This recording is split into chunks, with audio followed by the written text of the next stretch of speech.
ప్రస్తుతం మనతో పాటు అయితే బీఆర్ఎస్ లీడర్ కలీం గారు ఉన్నారు. మరి వారితో మాట్లాడి తెలుసుకుందాం. నమస్తే అన్న. నమస్తే అమ్మా. అన్న ఇప్పుడైతే హెచ్‌సియు గురించి చాలా అసలు మొత్తం వివాదాస్పదంగా అనిపిస్తున్నది. అయితే అసలు అది యూనివర్సిటీ ల్యాండా లేకపోతే ప్రభుత్వం ల్యాండా అసలుకది?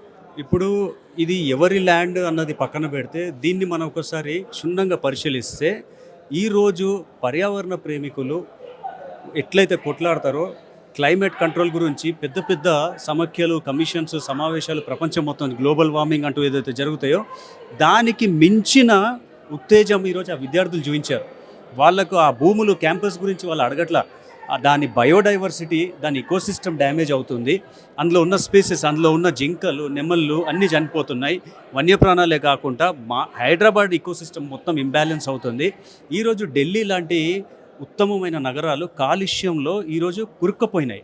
అట్లాంటి పరిస్థితి మన మహానగరానికి రావద్దని చెప్పేసి ఆ కాలేజ్, ఆ యూనివర్సిటీ వాళ్ళు చేసిన ఒక అద్భుత ప్రయత్నానికి తలొగ్గాల్సింది పోయి పంతానికి పోయి ఆ రాత్రికి రాత్రి దొంగల్లాగా వచ్చి చెట్లు నరకడం చాలా బాధాకరం.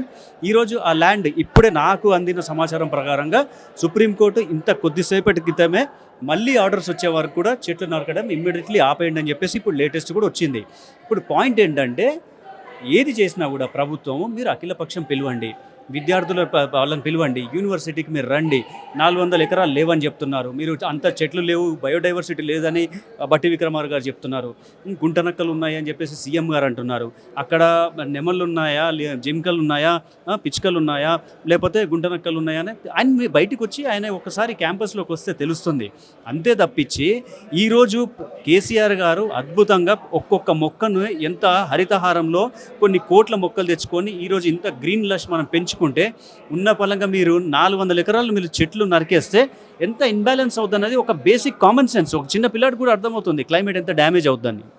అయితే ఇప్పుడు ఏమంటున్నారంటే అసలు అది స్టూడెంట్స్ వెనకాల ఉన్నది మొత్తం బీఆర్ఎస్ లీడర్స్ మొత్తం ఉండి చేపిస్తున్నారు స్టూడెంట్స్ అని అంటున్నారు. ఇప్పుడు నిన్న అదే జరిగింది. ఇంతకుముందు కూడా వాళ్ళు ఎవరో పొంగులేటి గారు మాట్లాడుకుంటే కమిషన్ వాళ్ళు ఏజెంట్లే వాళ్ళు పనిచేస్తున్నారు, వాళ్ళు విద్యార్థులు కాదు అని చెప్పేసి. మీరు అరెస్ట్ చేసింది విద్యార్థులనా, మీరు అరెస్ట్ చేసింది మా పార్టీ వాళ్ళనా అక్కడ చెక్ చేద్దాం. మేము ఒక ప్రతిపక్షంగా డెఫినెట్లీ కేసీఆర్ గారు ఎప్పుడు కూడా ఒక చెట్టు కూడా నరికేయడానికి కూడా వీలైనట్టు పరిస్థితి తీసుకొచ్చి కొన్ని కోట్ల మొక్కలు ఇక్కడ నాటేస్తే దానికి ఆ విద్యార్థుల ఉద్యమానికి మేము తప్పకుండా సపోర్ట్ చేశాము. మేము కూడా కోట్లాడాము. నిన్న సురేష్ రెడ్డి గారు రాజ్యసభలో అద్భుతంగా మాట్లాడారు. దానికి వద్రాజు గారు రాజ్యసభ మెంబర్ కూడా చాలా బాగా చక్కగా మాట్లాడారు.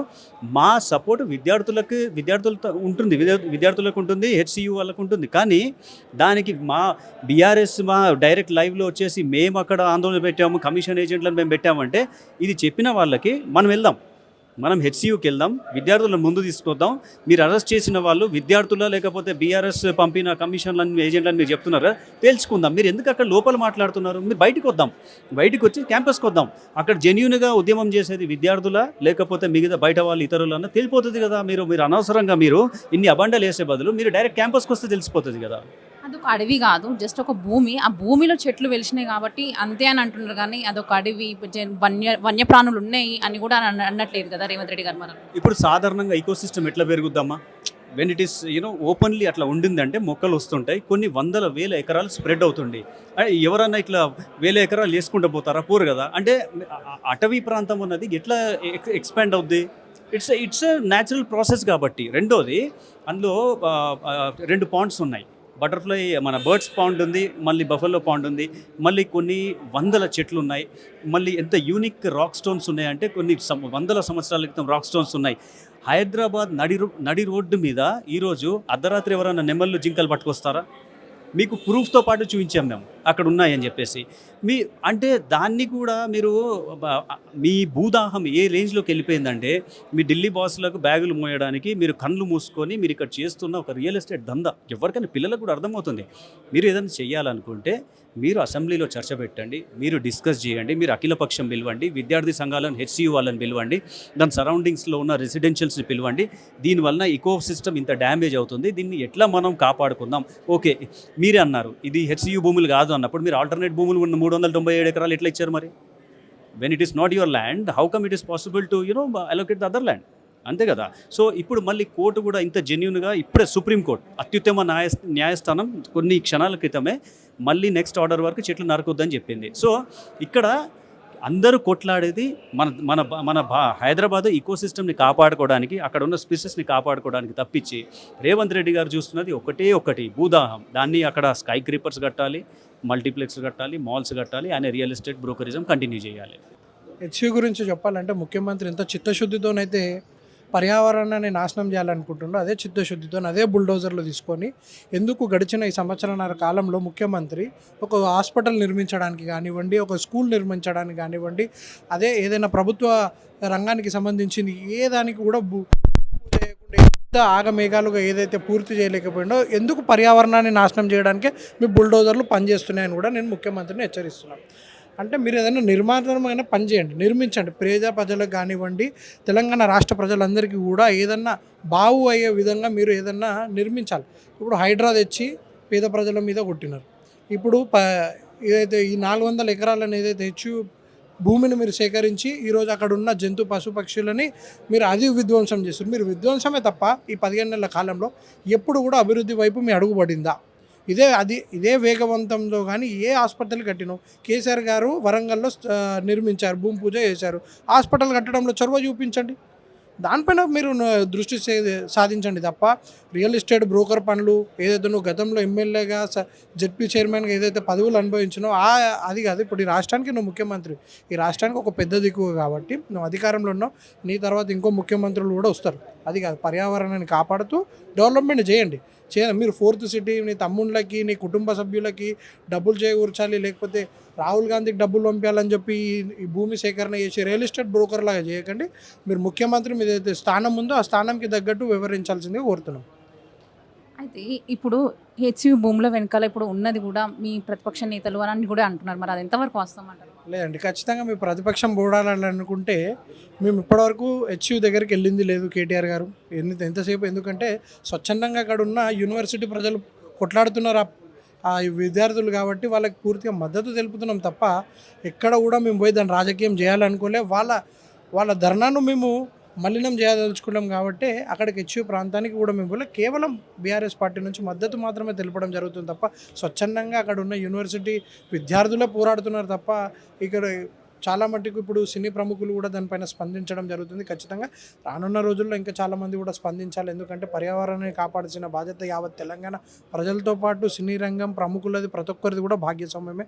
ఎందుకంటే రాష్ట్రం ప్రతి ఒక్కరిది. పార్టీలు ఈరోజు ఉంటాయి, రేపు పోతాయి, ముఖ్యమంత్రులు ఈరోజు వస్తారు, రేపు వెళ్తుంటారు తప్ప పర్యావరణం అనేది ఈరోజు ఒక లంగ్ సిటీగా మనం ఏదైతే అనుకుంటున్నామో అది తెలంగాణకు ఒక లంగ్ సిటీగా ఉంది అక్కడ ఉత్తర హైదరాబాద్ నగరంలో. సో దాన్ని కాపాడాల్సిన బాధ్యత ప్రతి ఒక్కరిది ఉంది. అది మాతో పాటు మీది కూడా ఉందని చెప్పి ప్రతి ఒక్కరికి తెలియజేస్తున్నాం. అయితే బీసీ బిల్ అయితే కూడా వచ్చిందన్న మనకు ఆమోదం 42% అని ఆమోదించున్నారు. మరి ఇప్పుడు అది పార్లమెంట్లో బిల్లు పెట్టాలి అని అంటే మరి ఇప్పుడు అందరిది సహకారం ఉండాలని రేవంత్ రెడ్డి గారు అన్నారు. మరి దీంట్లో మరి బీఆర్ఎస్ నేతలు ఎంతవరకు ఉంటుంది? ఖచ్చితంగా అసెంబ్లీలో బీఆర్ఎస్ స్టాండ్ ఏదో తెలపడం జరిగింది, మేమందరం కూడా ఆమోదించడం జరిగింది. అలాగే పార్లమెంట్లో బిల్ సాధించాల్సింది. ఇప్పుడు మమ్మల్ని అన్నారు కదా ఒక్క ఎంపీ కూడా గెలవలేదని, మళ్ళీ మీకు 8 ఎంపీలు పంచుకున్నారు కదా, కొట్లాడండి. ముఖ్యమంత్రి నిన్న ధర్నా చేసిండు, నేనంట ముఖ్యమంత్రి నిరాహార దీక్ష చేయాలి, సత్యదాకా పోరాడు. బీసీలకు నేను బీసీ బిడ్డగా కోరుకుంటున్న 42% బిల్ సాధించుకుందే. నువ్వు నీ మంత్రులు వర్రి ఆడ రోడ్ల మీద వండుకోరు, ఢిల్లీలో కష్టపడి తెర్రి బిల్లు మాకెలా గొంతు వినిపించాక తెలంగాణ ప్రజలైతే మాకు ఎటువంటి ఓటేసి మాకు ఎలాంటి ఎంపీ లేదు. గొప్పగా చెప్పుకుంటున్నారు కదా 8 ఎంపీలు పెంచుకున్నామని. తెచ్చింది ₹1 లేదు, 2 సార్లు బడ్జెట్ పెడితే గుండు సున్నా తెచ్చిర్రు. కేవలం బిల్లన్న సాధించుకారంటారు మిమ్మల్ని తెలంగాణ ప్రజలను. కనీసం మీకు కంగ్రాచులేషన్ అన్న చెప్తారు. మీరు ఖచ్చితంగా సాధించండి 42% బిల్లు. బీసీ ప్రజలకు న్యాయం చేయండి. రిజర్వేషన్ అన్ని పరంగా కానివ్వండి, ఉద్యోగ పరంగా కానివ్వండి, రాజకీయ పరంగా కానివ్వండి, ప్రతి రంగంలో కూడా బీసీలకు 42% బిల్ని సాధించాలని బీజేపీ వైఖరి కూడా ఇక్కడ మనకు తెలియాలి. బిల్ ఖచ్చితంగా ఆమోదించే విధంగా బీజేపీ 8 ఎంపీలు, కాంగ్రెస్ 8 ఎంపీలు పోరాటం చేయాల్సిందిగా మేము కోరుతున్నాం. అవసరమైతే సాగు నోట్లో తలబెట్టు ముఖ్యమంత్రి, కానీ 42% బిల్ని సాధించుకొని తీసుకొని రా. ప్రకృతి జోలికి వస్తే పాతాళంలోకి పోతామని చెప్పిన ముఖ్యమంత్రి ఇలా ప్రకృతిని టచ్ చేస్తుండు, ఇలా జీవరాశులను చంపుతున్నాడు. అంటే అన్న మాట చెప్తాడే తప్ప రేవంత్ రెడ్డి గారు మాట ఫాలో కావడం అనేది మళ్ళీ ఒకసారి మనం ఇవాళ చూస్తున్నాము. ఇవాళ ఏదైతే ప్రకృతితో పెట్టుకుంటున్నామో రేవంత్ రెడ్డి గారు గుర్తుపెట్టుకోండి, 100% ఇది నువ్వు ఇట్లనే కొనసాగిస్తే కంపల్సరీ ప్రకృతికి సమాధానం కూడా తెలియజేస్తుందని కూడా మేము తెలియజేస్తున్నాము. అందులో ఎలాంటి వన్యప్రాణులు లేరు, ఏమి లేవు, జస్ట్ గుంట నక్కలే ఉన్నాయి అని కూడా అంటున్నారు కదా. మరి గుంటనక్కలే ఉన్నారు. అవును, గుంటనక్కలు నీలాగా పందికొక్కులు అయితే లేరు కదా అక్కడ. అక్కడ అక్కడ జింకలు కనిపిస్తున్నాయి, అక్కడ నెమలులు కనిపిస్తున్నాయి. ఆ నెమలు అర్ధనాదాలకు వినిపిస్తలేదా? ఎన్ని వీడియోలు తీసినారు డ్రోన్ కెమెరా పెట్టి, మరి ఎన్ని జింకలు ఉన్నాయో కూడా చూపించినారు. అందులో జీవరాశులు ఉన్నాయి, అందులో బర్రెలు ఉన్నాయి, అందులో ఎన్నో చెరువులు ఉన్నాయి, నెమ్మలకు సపరేట్ చెరువులు ఉన్నాయి. అంటే ఇన్ని గానం కనిపిస్తలేవా కళ్ళకి?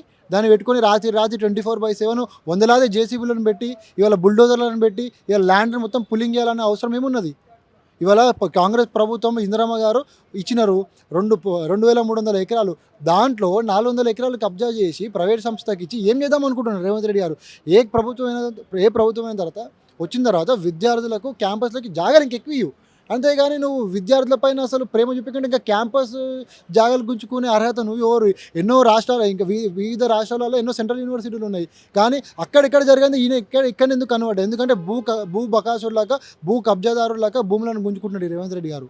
అయితే ఒక మీరు స్టూడెంట్ లీడర్గా మీరు ఒక హెచ్యూ గురించి మీరు రేవంత్ రెడ్డి గారికి ఏం చెప్తారు? 100% చెప్తున్నాం కదండి. అది 100% హెచ్సికి సంబంధించిన ల్యాండ్. కంపల్సరీ అది హైదరాబాద్కి గ్రీన్ లంగ్స్ లాంటిది. గ్రీన్ లంగ్స్ కానీ ముట్టి దాని కనుక ఇంకా పనులు ఆపకపోతే 100% రేవంత్ రెడ్డి గారికి తగిన బుద్ధి మేము చెప్తాము.